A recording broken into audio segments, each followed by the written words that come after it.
What's up, Bear Den at Pack 66? Now that we've played with some soap whittling, let's play, well, we're not going to play. The important part to know whenever you own a knife is how to keep it sharp.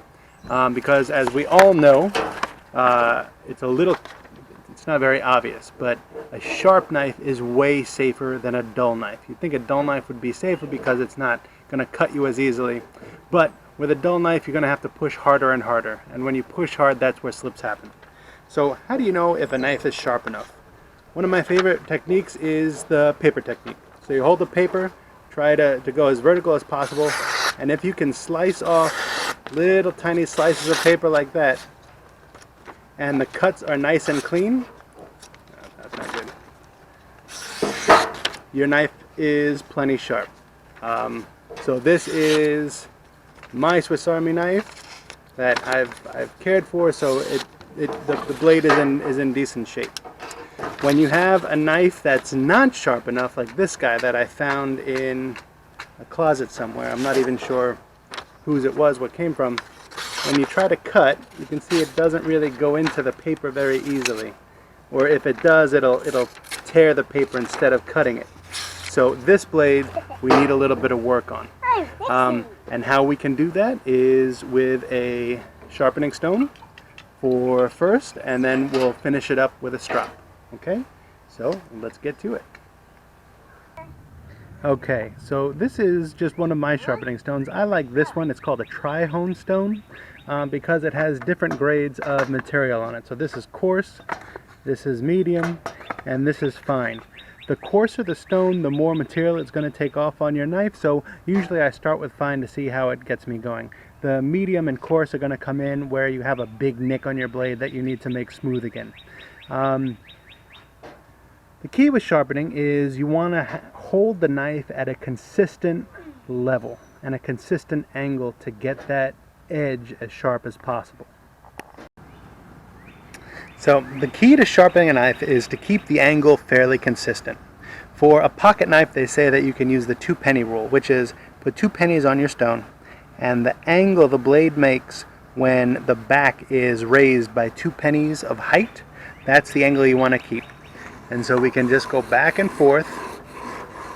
This, I find a whetstone to be the easiest, and so that's why you might see a little bit of water there. And then just every couple of strokes you come back and check to make sure your height is still appropriate. So you go back and forth and back and forth. It becomes very therapeutic, and you want to count. Okay?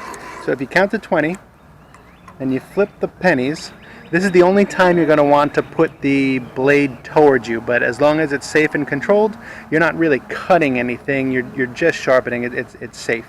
The other thing, so we want to keep the angle the same, and you want to put pressure along the whole blade so that you're sharpening the entire thing with even pressure.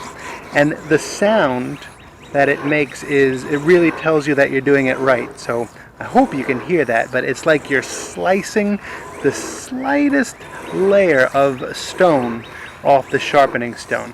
That's how you know you're doing it right. So keep on going. Hopefully my angle is consistent, which it looks pretty good. And then you go. As you're sharpening, you're going to notice this dark slurry. That means you're doing your job right. These are the little shavings that are coming off the knife's edge, and that's what's giving us a polish. And you can also see that the knife edge is starting to get a little mirror on it, which is fantastic. So any nicks are going to come right out, and we are re-honing the blade. And you want to make sure you do it, whatever count you do it one way, you want to make sure you do the same count the other way to keep the edges of the knife even.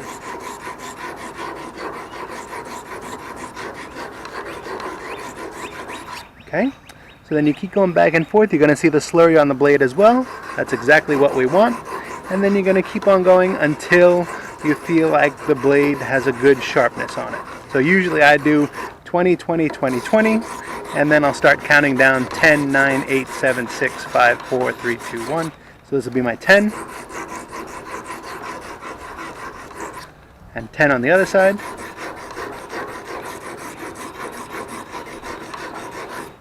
9, 9, 8, 8, 7, 7, 6, 6, 5, 5, 4, 4, 3, 3, 2, 2, 1, 1. Okay, and so let's see how we did. Before I try it on the paper again, what I like to do is, this is called a strop. It's just a big old piece of leather. And what it does is it's clearly not as hard as a sharpening stone, but it just straightens out the blade as much as possible. And a straight, thin blade is going to be very sharp. And all you do with the leather is, I'm even going to use the Bear Handbook for this. I'm going to put the Bear Handbook on underneath the strop, and you just hold it up about at the same angle, and you go back and forth. And what this does is any burrs that showed up on the blade, you don't want to cut into the leather, you want to put the blade backwards.